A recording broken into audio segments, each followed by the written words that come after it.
welcome to Cultivating Harmony. If you are new here, I talk all about Chinese medicine, Daoist art, metaphysical, Chinese astrology, these types of things. If you do find that you enjoy this video, please consider subscribing, as this helps me to keep putting out information for you guys.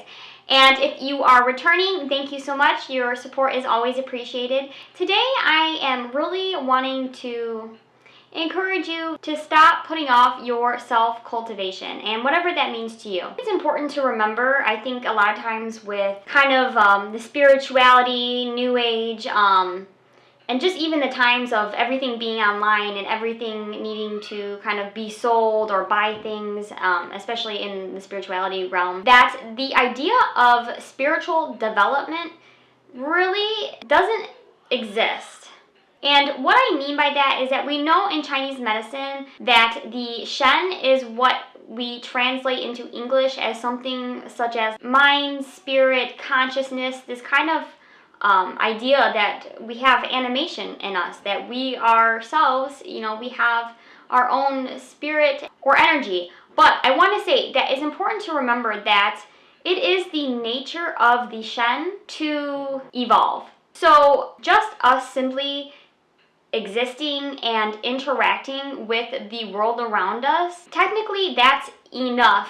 And even though, assuming that you are watching these types of videos, you're really kind of wanting a little more direction or another perspective on spirituality or our existence in the universe, our intention or the purpose, we just have to remember that all conditions of life provide us the environment for us to grow spiritually. We have spring right around the corner, so this is kind of a great time to really maybe start thinking about what small things even you want to begin or incorporate, what kind of practices you want to involve in your life. And all things, all experiences are in fact our teachers. Even completely ordinary, mundane, everyday, nothing special situations, routines, all these things.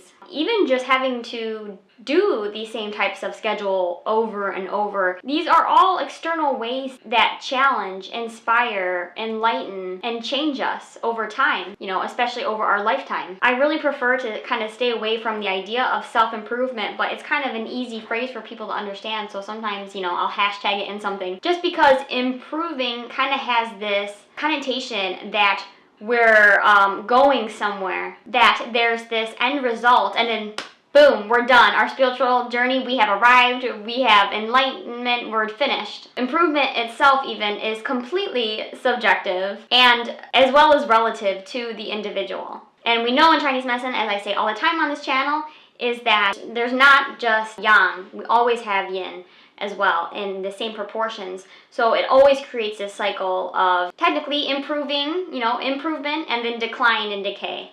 So even our soul's journey, our soul's purpose only has this, you reach the peak enlightenment and then we're all of a sudden have reached a peak and can never fall from that, would be not congruent with the teachings of Chinese medicine, right? But I really want to emphasize that to think that we can simply bypass how we conduct ourselves in everyday life and in these mundane, simple, normal tasks or experiences, even how we respond in situations or how we treat ourselves, how we treat the people around us, would really kind of be a foolish thing to assume. It's not necessarily going to be found in that retreat in Thailand or achieving that specific spiritual experience that you are striving for, or even finding a specific teacher. While these experiences or people can be very impactful and insightful on our journeys through this life, I think it's important in the time of social media and all these very flashy things to remember to not allow this to hinder your beginning or progress in cultivation, or think that your development is dependent upon a single contrived event or situation. Making use of what has been presented to you in your life is exactly the experiences or the situations or the people and events you need in order for your soul to evolve. So if you're ever waiting for that perfect scenario, or when I save this amount of money I'll buy this, or to do something to make changes in your life, if you find yourself thinking that you've been given the short end of the stick on things and something has been done to you, take it as an opportunity to reflect and ask yourself, what is this person or experience trying to teach me? What can I learn from this? If you cannot change your circumstances, how can you change yourself or your perspective of the situation? So for me personally, learning more about Taoism and Chinese medicine, it basically says that everything that happens to us in our lifetime, we decided and agreed upon before we were even born. So this includes even the absolute worst experiences or things that we think happen to us. So making that shift for me in my mind from being this kind of passive bystander and being helpless to the kind of tides of life into being something that I not only actively chose but also wanted has been something that for me I have found to be really life-changing. So I always say to those around me, never let a experience or situation go to waste by really kind of ruminating on the why me. I call it kind of like the swamp behavior. But reflecting on why did we want this to happen to us? What were we trying to learn? What was our soul asking for in order to make us evolve, for lack of better words? What was its purpose? Because we know that everything is connected. Therefore, everything has a purpose in our lives. So I hope you guys enjoyed this little reminder today. I will catch you guys next week, and make sure to like this video.